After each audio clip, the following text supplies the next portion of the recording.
नमस्कार विद्यार्थी मित्रांनो, आजच्या व्हिडिओमध्ये आपण अपूर्णांकावरील क्रिया शिकणार आहोत. तर सुरुवातीला बघा, आपल्याला अपूर्णांक काय असते त्यामध्ये असतं अंश आणि छेद. फॉर एक्झाम्पल 5/3 ही संख्या जर घेतली तर जो वरचा अंक असतो त्याला काय म्हणायचं असतं, अंश म्हणतो आपण, आणि खालचा जो नंबर असतो त्याला आपण म्हणतो छेद. आता ह्या अंश आणि छेद ह्या अपूर्णांकांवरील आपल्याला काय करायचे, क्रिया शिकायची, जसं की त्यांची बेरीज, त्यानंतर त्यांची वजाबाकी,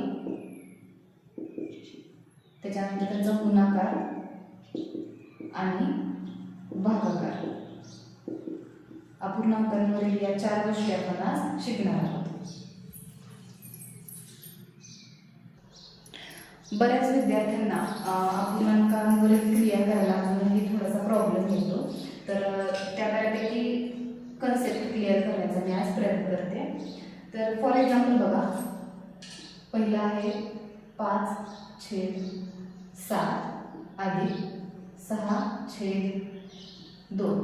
आता हा अपूर्णांक आहे. ह्या अपूर्णांकामध्ये काय सांगितलेलं आहे, तर या दोघांची काय सांगितले, बेरीज करायला सांगितले.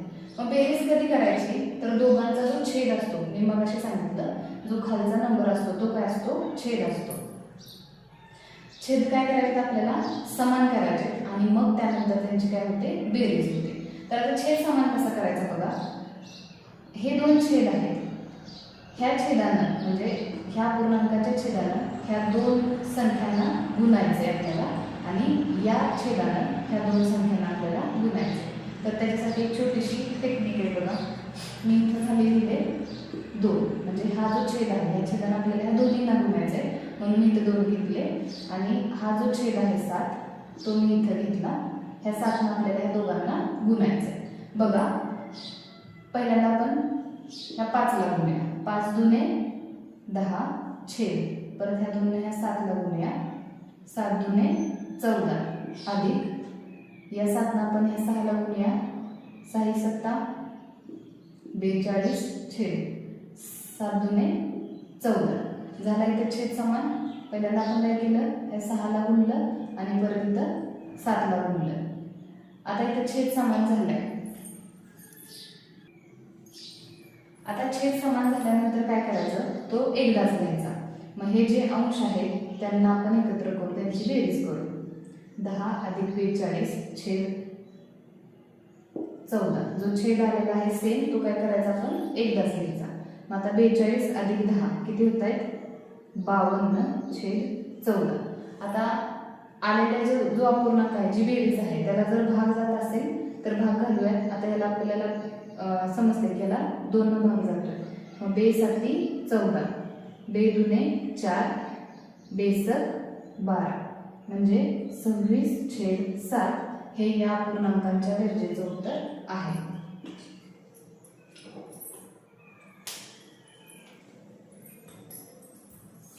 त्याच्यानंतर आणखी आपण घेऊया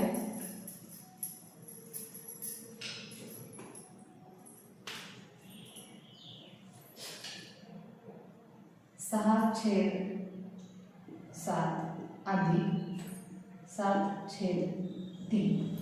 आता मगाशी केल्याप्रमाणे बघा, दोघांच्या छेदाने एकमेकांना आपण गुणणार आहोत. इथं लिहूया 3, इथं लिहूया 7.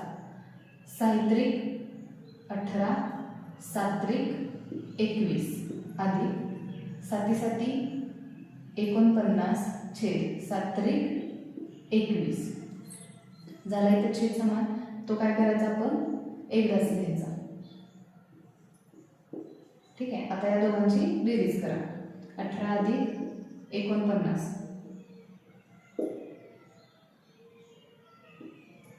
67 छेद 21.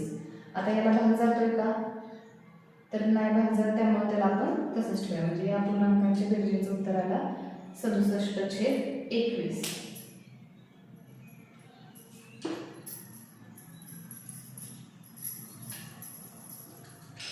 आणखी काही एक्झाम्पल बघूयात आपण. 12/5 अधिक 3/4. आता इथं 4 ने गुणूया, इथं 5 ने गुणूया. छेदांची फक्त अदलाबदल आपण करून गुणायचे. 12 आता पहिल्यांदा काय करायचं 12 गुणायचं 12 चौक 48 छेद 4 पंचे 20 अधिक 5 त्रिक 15 छेद 5 चौक 20 इथं छेद समान झाला. छेद समान झाल्यानंतर आपण काय करत होतो एकदाच घेतो. मग 48 अधिक 15 छेद 20 48 आणि 15 ची बेरीज केली तर किती येते 8 अधिक 5 13 चा 1 4 अधिक 1 5 आणि 1 6 63 छेद 20 याला सुद्धा भाग जात नाही त्यामुळे आपल्या हा पूर्णांकाचं उत्तर किती आलं 63 छेद 20 आलं. त्यानंतर बघा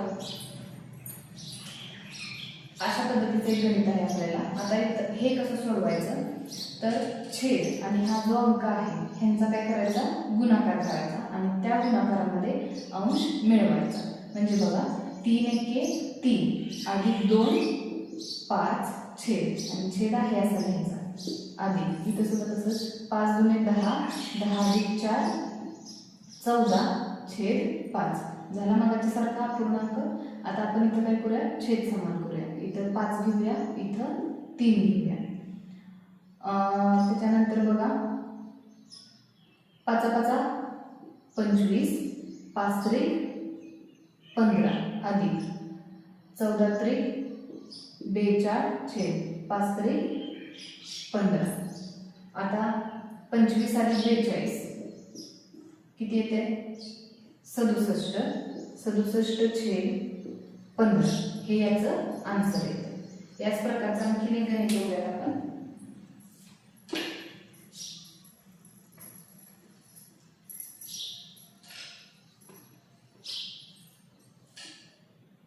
दोन पूर्णांक 3 छेद 5 अधिक 3 पूर्णांक 4 छेद 6 बघा मग आता सारखंच करायचं 5 दुने 10 अधिक 3 13 छेद 5 अधिक 6 त्रिक 18 18 आणि 4 22 छेद 6.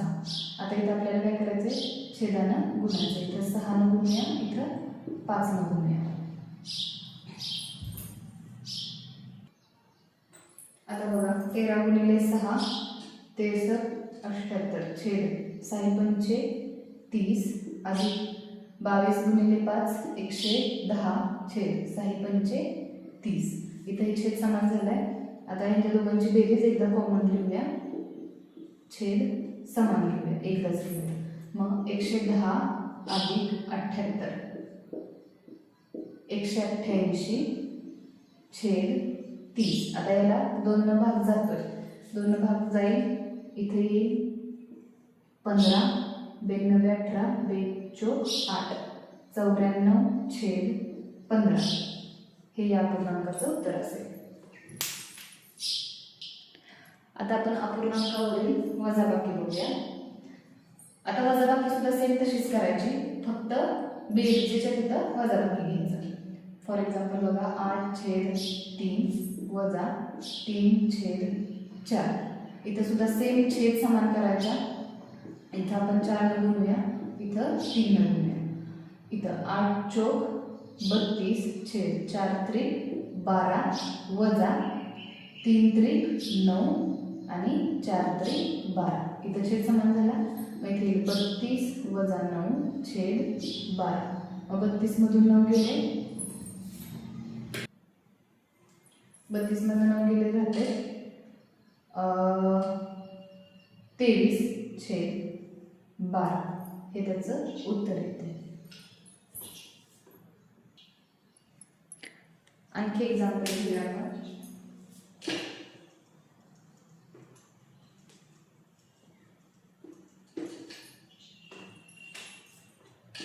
सात छेद 2 वजा 5 छेद 3. आता इथे सुद्धा काय करूया छेद समान करून घेऊया. छेदांची फक्त अदलाबदल करून गुणायची. 7 त्रिक 21 छेद 3 दुने 6 वजा 5 दुने 10 छेद 3 दुने 6 21 वजा 10 छेद 6. आता 21 मधून 10 गेले राहिले 11 छेद 6 हे याचं आन्सर असेल.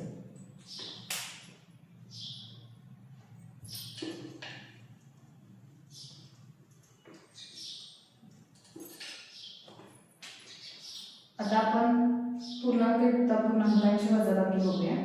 1.2/3 वजा 3.5/6. आता इथे सुद्धा सेम त्यांचा गुणाकार करायचा, वरचा अंश त्याच्यामध्ये मिळवायचा. 3 एके 3 अधिक 2 5/3 छेद आहे असाच घ्यायचा, वजा 6 × 18 18 अधिक 5 23/6. आता इथे छेद समान करूयात आपण. इथं 6 न गुणूया, इथं 3 न गुणूया. 6 पंचे 30 छेद 6 × 18 वजा 23 × 3 3 × 9 आणि 3 × 6 69 छेद 6 × 18. छेद समान झाला की तो आपण एकदाच घेतो. आता यांची वजाबाकी. आता इथं बघा, हे धन आहे 30 आणि हे ऋण आहे. मग होताना यांची काय होईल, वजाबाकी होईल आणि मोठ्या संख्येचं चिन्ह लागेल. म्हणजेच वजा 39/18 हे आपला आन्सर येईल.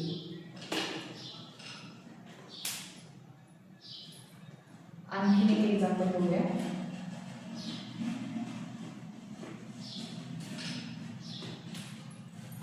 4.1/2 वजा 3.1/3. आता काय करणार आपण, ह्यांचा गुणाकार करूया.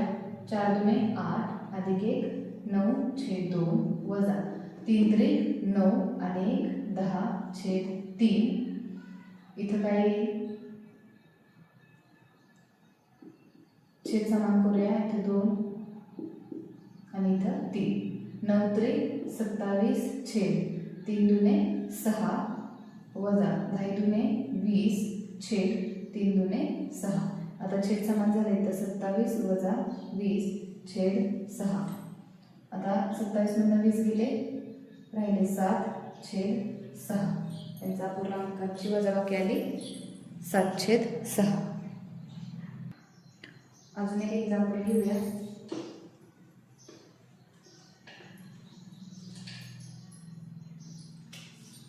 2/1/5 वजा 3/7/2. इथं होईल गुणाकार. 5 दुणे 10 अधिक 1 11/5 वजा 3 दुणे 6 6 आणि 7 13/2. परत आपण छेदाने गुणणार. 11 दुणे 22 छेद 5 दुणे 10 वजा 13 65 छेद 5 दुणे 10. आता 22 वजा 65 छेद 10. 65 मधून 22 गेले, 43 राहतील. पण इथं हे धन आहे, हे ऋण आहे, म्हणजे ऋण 43/10 हे याचं आन्सर येईल. आणखी एक एक्झाम्पल घेऊया. 2/1/7 वजा 8/3 7 दुणे 14 अधिक 15/7 वजा 3 त्रिक 9 9 8 17/3. आता इथे 3 ला गुणूया, इथं 7 ला गुणूया.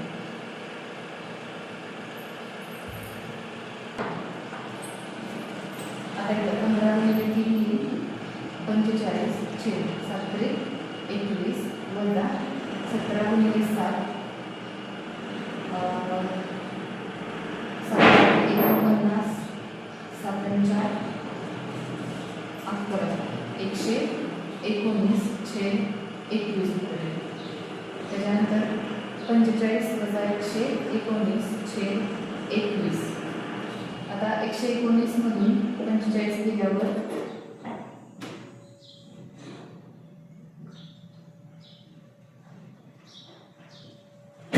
वजा 74/21 हे आन्सर येईल. अशा पद्धतीने या व्हिडिओमध्ये आपण अपूर्णांकावरील बेरीज आणि वजाबाकी शिकलो. आता नेक्स्ट व्हिडिओमध्ये आपण अपूर्णांकांचा गुणाकार कसा करायचा आणि त्याचा भागाकार कसा करायचा ते आपण शिकणार आहोत. तर एक शेवटचं एक्झाम्पल घेऊयात आणि आपण थांबूया. शेवटचं एक्झाम्पल घेऊ.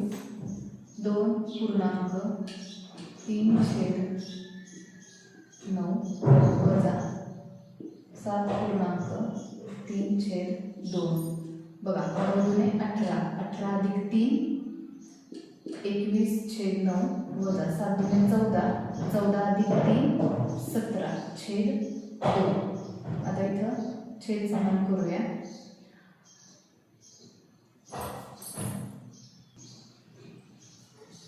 21×42/9 18 वजा 17×9 153/9 छेद समान झाला. आपण एकदा लिहूया. 42 वजा 153/18. आता 153 मधून 42 गेले तर 111 होत आहेत. त्याचा आन्सर काही वजा 111/18 हे असेल याचं आन्सर. अशा पद्धतीने आपण अपूर्णांकावरील बेरीज आणि वजाबाकी शिकलेलो आहोत. नेक्स्ट व्हिडिओमध्ये आपण गुणाकार आणि भागाकार शिकूया. ठीक आहे. थँक्यू.